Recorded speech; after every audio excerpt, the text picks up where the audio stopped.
جی ناظرین، welcome back. Programme کے اگلے حصے کی طرف اب ہم چلتے ہیں۔ جسٹس عبدالمجید ملک، چیف جسٹس ریٹائرڈ آزاد جموں کشمیر ہائی کورٹ، ہمارے ساتھ موجود ہیں۔ لبریشن لیگ کے آپ سربراہ ہیں۔ ملک صاحب، آپ نے کشمیر کو، آزاد جموں کشمیر کو علیحدہ ریاست قرار دینے کا ایک فیصلہ دیا تھا، اس کا پس منظر کیا تھا؟ میرا پاس جو فیصلہ ہے اصل میں وہ یہ تھا کہ گلگت کے لوگوں نے یہاں پاکستان کی سپریم کورٹ میں اور ہائی کورٹ میں کافی درخواستیں پیش کیں کہ وہ بنیادی انسانی حقوق سے محروم ہیں، اور وہاں پر ایف سی آر جو ہے اس کا نفاذ ہے، اور وہ اپنے حقوق سے بالکل لاچار ہیں اور ان کو حقوق ملنے چاہیے۔ لیکن جب پاکستان کی سپریم کورٹ نے یہ فیصلہ دیے جی کہ چونکہ گلگت بلتستان جو ہے یہ جموں کشمیر کا حصہ ہے، اور پاکستان کی عدالتیں جو ہیں پاکستان کے آئین کے تحت کام کرتی ہیں، اور پاکستان کا آئین جو ہے اس کا ایک آرٹیکل ہے 257، وہ یہ کہتا ہے کہ جموں کشمیر کے مستقبل کا فیصلہ ابھی ہونا ہے، اور جب جموں کشمیر کے عوام جو ہیں رائے شماری میں علاقے پاکستان کا فیصلہ کریں گے تب پاکستان اور جموں کشمیر کے درمیان جو تعلقات ہیں ان کا تعین ہوگا۔ تو اس پاکستان کے آئین کی روشنی میں پاکستان کی عدالتوں نے جب ان کو ان کے حقوق سے محروم رکھا اور ان کی درخواستیں خارج ہوگی، تو پھر الٹیمیٹلی انہوں نے یہ مناسب سمجھا کہ ہائی کورٹ جو آزاد کشمیر کا ہے اس میں انہوں نے درخواست دائر کی، تو اس میں ان کے 3 پوائنٹ جو تھے وہ بنیادی تھے۔ پہلا پوائنٹ یہ تھا کہ وہ جموں کشمیر ریاست کا حصہ ہیں، اور نمبر 2 یہ علاقے جتنے ہیں گلگت بلتستان جو ہے جیسے آزاد کشمیر ہے یہ خود انہوں نے آزاد کروائے ہیں، اور جو حیثیت آزاد کشمیر میں عوام کے حقوق کی ہے ان کو بھی وہی حیثیت ملنی چاہیے، اور جو ان کے حقوق ہیں ہر شعبے میں وہ اس کے حقدار ہیں، تو لہذا اس کو انٹیگریٹ کر کے آزاد کشمیر کا حصہ بنایا جائے۔ تو اصل میں ہوا یہ ہے کہ جب یہ آزاد کشمیر حکومت قائم ہوئی 24 اکتوبر کو، تو اس وقت گلگت بلتستان جو ہے یہ اس حکومت کے ماتحت تھا، بلکہ گلگت بلتستان کے جتنے لوگ ڈوگرا زمانے کے سابق ملازم تھے وہ پینشن جو ہے مظفر آباد کے خزانے سے وصول کرتے تھے، تو یہ سلسلہ وہاں چل رہا تھا۔ تو ہوا یہ کہ 28 اپریل 1949 کو جب یہ فیصلہ ہو گیا ریاست میں رائے شماری ہونی ہے، تو اچانک پاکستان میں جو ایک منسٹر تھے گورمانی صاحب، جن کو منسٹر بے محکمہ کہتے تھے، وہ یہاں راولپنڈی میں بیٹھتے تھے شہزادہ کوٹھی میں، تو ان نے ہمارے صدر جو ابراہیم خان صاحب تھے اور مسلم کانفرنس کے جو چیف آرگنائزر تھے ہمارے پریزیڈنٹ تھے چودھری غلام باز صاحب مرحوم، ان دونوں کو بلا کر کہا جی کہ یہ اختیارات جو ہیں گلگت بلتستان کے آزاد کشمیر کی فوج کے تحریک آزادی کے یہ ہمارے سپرد کر دیں۔ تو اس وقت ایک ایگریمنٹ ہوا جس کا نام اوپر لکھو ارینجمنٹ آف ایڈمنسٹریشن، تو وہ اس کے تحت یہ تمام علاقے جو تھے گلگت بلتستان کے یہ بھی پاکستان کے سپرد ہو گئے، اور آزاد کشمیر کی جو ریگولر فورس تھی وہ اس کا GHQ بھی، اس کی تمام کمانڈ جو تھی وہ بھی پاکستان کی سپرد ہو گئی، حتیٰ کہ تحریک آزادی جو ہے جو کہ سیکورٹی کونسل میں ہمارا کیس چل رہا تھا وہ بھی پاکستان کی تحویل میں دے دیا گیا۔ تو تب سے آزاد کشمیر حکومت جو ہے یہ تو بے اختیار ہو گئی، اور وہ لوگ جو تھے وہاں پر انتظامی امور جتنے تھے وہ پاکستان کے ماتحت ہو گئے وزارت امور کشمیر کے تحت، اور پاکستان کی چونکہ سیکورٹی کا مسئلہ تھا وہاں فوج جو ہے اس کا کنٹرول تھا، تو یہ فوج اور وزارت امور کشمیر نے وہاں پر FCR لاگو کیا۔ حالانکہ FCR جو ہے وہ وہاں لاگو نہیں ہو سکتا تھا چونکہ وہ جموں کشمیر جو ہے پاکستان کے ساتھ نہیں تھا، FCR پاکستان کا قانون تھا۔ تو اس پس منظر میں جب انہیں کیس دائر کیا تو میں نے گورنمنٹ پاکستان کو نوٹس بھی دیا، اور پاکستان کے ڈپٹی اٹارنی جنرل جو تھے وہ اگر کیس میں پیش ہوتے تھے، پاکستان نے جواب دعویٰ دیا، آزاد کشمیر حکومت نے جواب دعویٰ دیا، تو انہوں نے یہ بات تسلیم کی کہ گلگت بلتستان جو ہے یہ جموں کشمیر کا حصہ ہے۔ تاہم نے کہا کہ یہ سیاسی مسئلہ ہے، اس میں ہائی کورٹ جو ہے اس کو فیصلہ نہیں کرنا چاہیے، لیکن میں نے سننے کے بعد تمام تاریخی حقائق جو ہمارے قوانین تھے اس کی روشنی میں، اور آزاد کشمیر کے جو ہمارا عبوری آئین ہے اس کی روشنی میں، اور پاکستان کے آئین کی روشنی میں نے یہ فیصلہ کیا کہ گلگت بلتستان کو آزاد کشمیر کے ماتحت ایسے کیا جائے جیسے کہ یہ 24 اکتوبر کو تھا، اور یہاں پر جتنے قوانین نافذ ہیں وہ سارے کے سارے وہاں بھی نافذ کریں، ان کو آزاد کشمیر کی انتظامیہ جو ہے مکنہ جو ہے عدلیہ جو ہے اس میں بھی حصہ ملنا چاہیے، اور بنیادی انسانی حقوق جو ہیں سارے ان کو ملنا چاہیے۔ بہت زبردست یہ ایک ڈیسیژن جس کی بنیاد پر جس کو ایک ریفرنس کی حیثیت حاصل ہے جو کہ کوٹ کیا جاتا ہے جگہ جگہ پر کہ آزاد جموں کشمیر پاکستان سے علیحدہ ایک ریاست ہے، ایک علیحدہ کنٹری ہے. یہاں کی اپنی سپریم کورٹ ہے، ہائی کورٹ ہے، یہاں پہ اپنا قانون ہے. بہت خوبصورت انداز میں ملک صاحب آپ نے بیان کیا. چلیں آپ کو ذرا کچھ کشمیر کی باتیں کر لیں، آزاد کشمیر کی، یہاں کی سیاست کی. حضور والا ہم دیکھ رہے ہیں کہ راجہ فاروق حیدر خان صاحب اور چودھری طارق فاروق صاحب کے درمیان کچھ ڈفرینس آف اوپینین ہوا، اور اس کے بعد عجیب و غریب قسم کی چیزیں سوشل میڈیا کے اوپر فلوٹ ہو رہی ہیں. کیا وہ دن آئے گا کہ جب ہم کشمیر کے فیصلے کشمیر میں ہی کرتے ہوئے لوگوں کو دیکھیں گے؟ یہاں تو فیصلے بنی گالا ہو رہے ہیں، رائے وینڈ ہو رہے ہیں، اور لاڑکانہ میں ہوا کرتے تھے. یہ ہم کس طرح کا فٹ بال بن گئے ہیں تین مختلف قبلوں کے درمیان؟ اب یہ تو بڑا مشکل سوال آپ نے کیا ہے، اور اگر اس پر خود کر بات کی جائے تو اس میں بہت سے قوتیں ناراض بھی ہو جائیں گی، اور جو دوست ہمارے مہربان ہیں وہ خفا بھی ہو جائیں گے، شکایت کا موقع ملے گا. لیکن حقیقت یہ ہے کہ آزاد کشمیر میں جو نظام ہے یہ مکمل طور پر یہ پاکستان کی گرفت میں ہے. اس کو جموں کشمیر کونسل یا وزارت امور کشمیر یا کہ پاکستان کی فوج سے جو مری میں جو لوگ بیٹھے ہیں یا اس منگلہ میں بیٹھے ہیں یہ کنٹرول کرتے ہیں. یہ تو اس سے انکار نہیں کیا جا سکتا اس میں. اور یہی کیفیت ہے کہ جو ہماری جہاں پر انتخابات ہوتے ہیں اس میں بھی عمل دخل جو ہوتا ہے باہر سے ہوتا ہے، اور وہاں پر جو ایک پسندیدہ لوگوں کی لسٹ بنتی ہے اسمبلی میں وہی کامیاب ہو جاتے ہیں. تو لامحالہ پھر یہ تاثر یہ ملتا ہے کہ چونکہ وہ کسی کے تابع ہیں اور وہ خود آزاد نہیں ہیں اپنے میرٹ پر، نہ وہ اسمبلی میں ہیں اپنے میرٹ پر، نہ وہ حکومت میں ہیں اپنے میرٹ پر، نہ وہ جج ہیں، نہ وہ انتظامیہ میں ہیں. تو اس لیے پھر دیکھنا یہ پڑتا ہے کہ ہم نے کہاں سے طاقت حاصل کرنی ہے، ہمیں کہاں سے حمایت ملنی ہے. تو جہاں سے حمایت ملتی ہے، طاقت ملتی ہے، پھر ان کے مطابق بن جاتے ہیں. اب تو کیفیت یہ ہے کہ پہلے تو یہاں ریاست کی اپنی جماعتیں تھیں، مسلم کانفرنس تھی، لبریشن لیگ تھی یا باقی جماعتیں تھیں، لیکن اب جماعتیں جو ہیں پاکستان کی یہاں پر آ گئی ہیں. پہلے ہندوستان نے آغاز کیا، وہاں پر کانگریس بنی، اس کے بعد بی جے پی بنی، پھر باقی کمیونسٹ پارٹی بنی، دوسری جماعتیں بنی ہیں مقبوضہ کشمیر میں. چونکہ ہندوستان کی تو پالیسی یہ تھی کہ وہ بتدریج ریاست جموں کشمیر کے اپنا تسلط قائم کرے، لیکن پاکستان کی پوزیشن بڑی مختلف تھی. تاہم جب پاکستان نے یہ دیکھا کہ سارا کشمیر ہمیں نہیں مل رہا ہے، ہندوستان اس میں آٹھ درم ہے، یا پاکستان نے 2 جنگیں بھی کی ہیں لیکن ان کو 1 انچ بھی کشمیر جو ہے کا نہیں مل سکا، بلکہ جو علاقے ملے تھے وہ بھی واپس کرنے پڑ گئے، اور ہندوستان نے جو علاقے حاصل کیے تھے واپس کیے نہیں ہیں معاہدہ شملہ کے تحت. تو پھر پاکستان کے حکمرانوں نے یہی محسوس کیا کہ یہاں پر اپنی جماعتیں بنائیں. پھر یہاں پر پیپل پارٹی بھی بنی، یہاں پر مسلم لیگ نون بھی بنی، پھر یہاں پر جماعت اسلامی بھی بنی، پھر جمعیت العلماء اسلام بھی بنی، تحریک انصاف بھی بن گئی. اور اب ظاہر ہے کہ ان کی ہائی کمانڈ جو ہے وہ پاکستان میں ہے، وہ اسلام آباد بنی گالہ میں ہے، وہ لاڑکانہ میں ہے، پھر وہ وہاں پر رائے ونڈ میں ہے، جہاں کہیں ہے ان کی جو سورس ہے طاقت کی وہ وہاں پر پاکستان میں ہے. اور رہی صحیح جو سورس ہے وہ GHQ میں ہے یا کہ اسلام آباد میں ہے، تو لہذا ان کا تابع ہونا پڑتا ہے. اچھا، ایک اور بڑا مزیدار سا سوال ہے کہ ذوالفقار علی بھٹو صاحب نے پیپلز پارٹی جو بنائی، پیپلز پارٹی بنانے سے پہلے وہ جنرل ایوب خان صاحب کو ڈیڈی کہا کرتے تھے. میاں محمد نواز شریف صاحب جو تھے، جنرل جیلانی صاحب کے دور میں لگایا گیا پودا ضیاء الحق صاحب کے بہت زیادہ محبوب تھے، بڑی شفقت ان کی حاصل کی.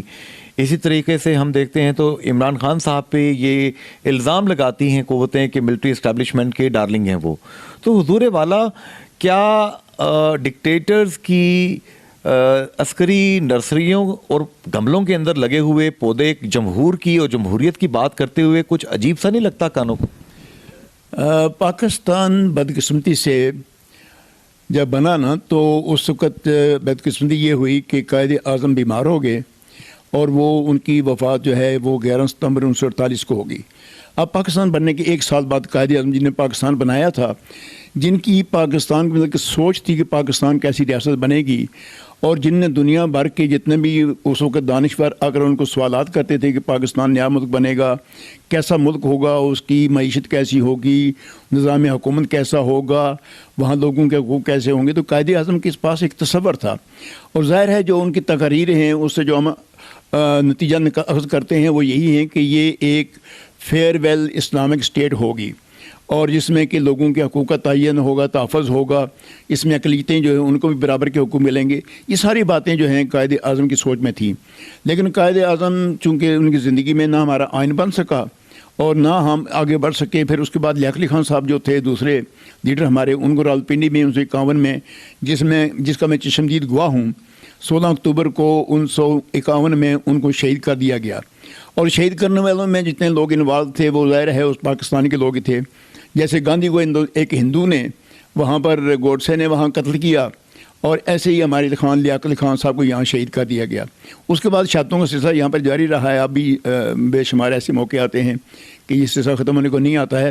لیکن جو اصل بات میں کرنا چاہتا ہوں وہ یہ ہے کہ پھر اس کے بعد ناظم الدین صاحب تھے جو بنے گورنر جنرل قائد اعظم کے بعد, اور لیاقت علی خان کے بعد جناب محمد علی بوگرا جو ہیں وہ بن گئے. آ کر پہلے ناظم الدین بنے, ان کی گورنمنٹ کو ختم کر دیا کہ پھر بوگرا صاحب کو لایا گیا غلام محمد نے. اب غلام محمد جو ہے یہ بنیادی طور پر ایک بیوروکریٹ تھا, وہ سیاستدان نہیں تھا. پھر غلام محمد کے بعد چودھری محمد علی صاحب آئے, یہ بھی بیوروکریٹ تھے, یہ بھی سیاستدان نہیں تھے. تو اصل میں سیاستدان جو تھے وہ تو جناب ناظم الدین کے ساتھ, اور آخری سیاستدان جو تھا وہ تھا سہروردی صاحب. سہروردی صاحب نے صرف 6 مہینے پاکستان میں حکومت کی ہے, اور ان کا اشر جو ہوا ہے وہ بھی آپ کے سامنے ہے, میں اس تفصیل میں نہیں جانا چاہتا ہوں اس میں. تو پاکستان میں جب سیاستدان ختم ہو گئے تو یہاں پر حکومت کا تسلط جو ہے وہ کس کے قبضے میں آ گیا؟ سول بیوروکریسی کے قبضے میں. پھر ان نے ایوب خان صاحب جو تھے کمانڈر ان چیف کو, ان کو سٹنگ کمانڈر ان چیف کو انہوں نے ڈیفینس منسٹر بنا دیا.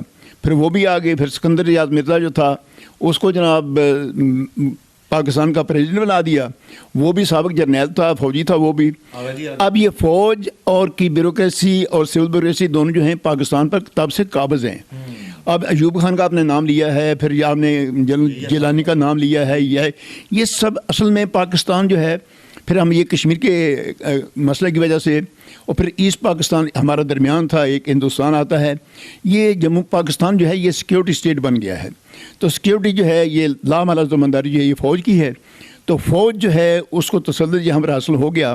لہذا آج بھی فوج جو ہے پاکستان کی محافظ بھی فوج, کشمیر کے مسئلے کی تحریک آزادی کی محافظ بھی فوج, اور پاکستان کی معیشت کی بھی محافظ فوج, اور پاکستان کی فارن پالیسی کی محافظ فوج ہے. جس سے اگر کوئی آدمی انکار کرتا ہے تو میں اس سے اتفاق نہیں کرتا ہوں. میری رائے میں چونکہ اس وقت پاکستان جو ہے یہ سیکیورٹی اسٹیٹ ہے, اس کی ایک طرف دیکھیں افغانستان میں طوفان اٹھا ہوا ہے, دوسری طرف جو ہے ہندوستان ہے, پھر چائنا جو ہے بڑی طاقت بیٹھا ہوا ہے, پھر ادھر ایران بیٹھا ہوا ہے. تو پاکستان جس ماحول میں ہے, جس مقام پر ہے, جغرافی لوکیشن جو ہے, اس میں فوج کی ذمہ داریاں زیادہ ہیں. لہذا فوج جو ہے اس کا عمل دخل جو ہے زیادہ ہے. اچھا, آخری ایک بات سر, آزاد کشمیر میں ہم دیکھ رہے ہیں کہ منگلا ڈیم بنا, منگلا ڈیم کے بعد ریزنگ ہوئی, ریزنگ کے بعد بھی اور منگلا ڈیم بنتے ہوئے بھی بہت سے وعدے ہوئے, کم پورے ہوئے. اب نیلم جیلم ہائیڈرو پروجیکٹ وہاں پہ بن رہا ہے, بن چکا ہے, کچھ چیزیں مزید ہو رہی ہیں, اور وہاں پہ دریا جو ہے مظفر آباد کے لوگ چیخ رہے ہیں کہ ہمارا دریا سوکھ گیا ہے, اور ٹنل بنا کے اس کو رخ موڑا گیا ہے.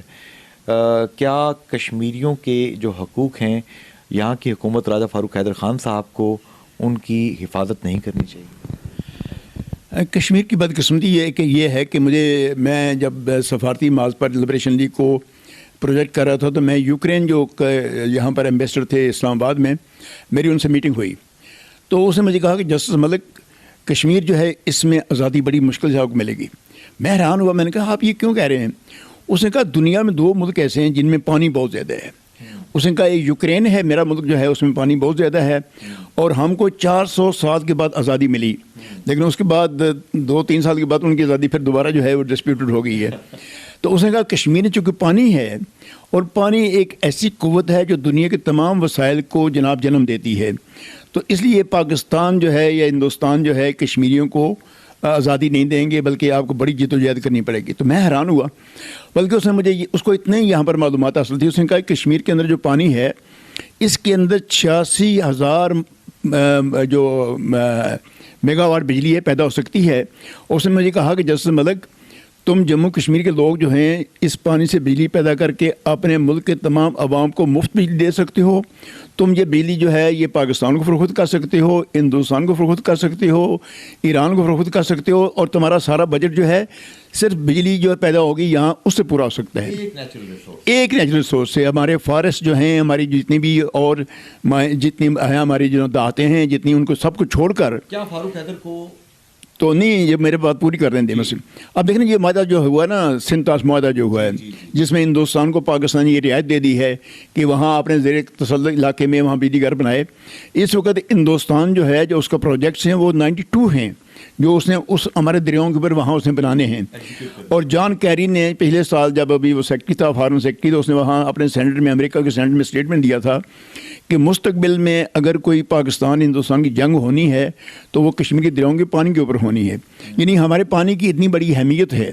تو اب یہ جو آپ نے جن باتوں کا حوالہ دیا ہے جو منگلہ ڈیم بنا ہے اصل میں منگلہ ڈیم جو ہے یہ چودھری محمد علی صاحب جب پرائم منسٹر تھے ان کے زمانے میں شروع ہوا تھا. اس کے بعد فیروز خان نون کے زمانے میں اس پر عمل درآمد جو ہے کنسٹرکشن شروع ہوئی تھی. یہ ایوب خان نے اس کا افتتاح کیا تھا. آج کل میں دیکھتا ہوں عمران خان بھی کہتا ہے کہ ایوب خان نے منگلہ ڈیم. حالانکہ یہ ایسی بات نہیں ہے چونکہ ہم لوگ متاثرین ہیں یہ ہم اس کے گواہ بھی ہیں کیونکہ ہماری جائیدادیں ساری جو ہیں اس میں ڈوب گئی ہیں. ہم تو ہر ایک چیز سے واقف ہیں. تو منگلہ ڈیم جو بنا ہے اس کے لیے ایک کنسورشیم بنا تھا جس کنسورشیم نے پیسہ کنٹریبیوٹ کیا جس میں ہندوستان بھی شامل ہے. تو اس کنسورشیم کا سارے پیسے سے منگلہ ڈیم بنا. پاکستان کا منگلہ ڈیم میں ایک پیسہ خرچ نہیں ہوا ہے. یہ بات جو ہے یہ آن ریکارڈ میں بتانا چاہتا ہوں پوری ذمہ داری کے ساتھ. اور منگلہ ڈیم جو ہے اس کا 1967 میں ایوب خان نے افتتاح کیا. تب سے یہاں پر جتنی جنریشن ہو رہی ہے بجلی کی اور جو پانی کا استعمال ہو رہا ہے نہروں کا پانی جو ہے اس کا تمام جو ہے معاوضہ جو ہے جموں کشمیر کے ہمارے آزاد کشمیر کے لوگوں کو ملنا چاہیے. اور یہی ایوب خان نے اس وقت ہم ایشورنس کروائی تھی. یہی ایشورنس جو ہے محمد علی چودھری صاحب نے کروائی تھی. یہی ایشورنس جو ہے اس وقت فیروز خان نون نے کروائی تھی. لیکن جو وعدے کیے جاتے ہیں اس پر عمل درآمد کم ہوتا ہے. حالانکہ مسلمان جو ہے اس کو حکم ہے کہ جو وعدہ کرو اسے پورا کرو. لیکن ہم جیسے مسلمان ہیں ایسے ہی ہمارے وعدے ہیں تو وعدے پورے نہیں ہوئے. یہی کیفیت اب جو بن رہا ہے نیلم جیلم. میں حیران ہوں کہ آزاد کشمیر حکومت جو ہے جب یہ نون گورنمنٹ تھی وہاں پاکستان میں تب بھی اس کو فاروق حیدر صاحب کو احساس پیدا نہیں ہوا کہ نہیں ان سے کسی نے پوچھا ہی نہیں ہے. اور یہ تمام جتنی اناگرل ان کی سیریمنی تھی جب سنگ بنیاد رکھا گیا تب اس میں بھی شامل تھے. جب آتا رہا نواز شریف اس میں بھی شامل ہوتے رہے ہیں. اب عمران خان کی گورنمنٹ آ گئی اب انہیں اعتراضات شروع کر دیے ہیں. تو ان کے اعتراضات تو جائز ہیں میں اس سے اتفاق کرتا ہوں. لیکن یہ ہے کہ ان کے اعتراضات جو ہیں بڑے دیر کے بعد کیے گئے ہیں.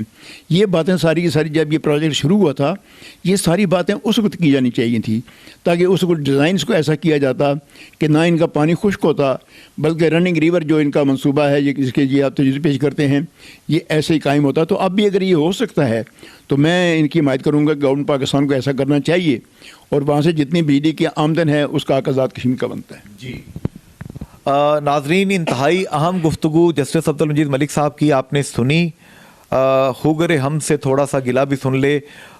جتنی باتیں ہیں ان پہ بہت خلوص کے ساتھ غور کرنے کی ضرورت ہے. پاکستان نے ہمیشہ کشمیریوں کا ساتھ دیا ہے. پاکستانی عوام کے دل کشمیریوں کے ساتھ دھڑکتے ہیں. لیکن آخر وہ کون لوگ ہیں کہ جنہوں نے ایسی پالیسیز متعارف کروائیں جن سے احساس محرومی نے جنم لیا. انشاءاللہ کشمیر آزاد ہوگا. جو قوم اپنی آزادی کے لیے قبرستان کے قبرستان آباد کر سکتی ہے انشاءاللہ اللہ پاک اسے کبھی بھی جموں کشمیر کے عوام کو اللہ تعالیٰ محروم نہیں رکھے گا. ریاست جموں کشمیر دنیا کے نقشے پر انشاءاللہ تعالیٰ آزاد حیثیت میں آئے گی اور وہ دن آئے گا کہ جب ریاست جموں کشمیر کے لوگ سکھ کا سانس لیں گے. جنید انصاری اجازت چاہتا ہے. فی امان اللہ حافظ. Good bye. کشمیر اپڈیٹس تحریک آزادی کشمیر کی جدوجہد عوامی مسائل کشمیری ثقافت کشمیر کا قدرتی حسن اور وسائل یہ سب اور بہت کچھ دیکھیے کشمیر اپڈیٹس میں.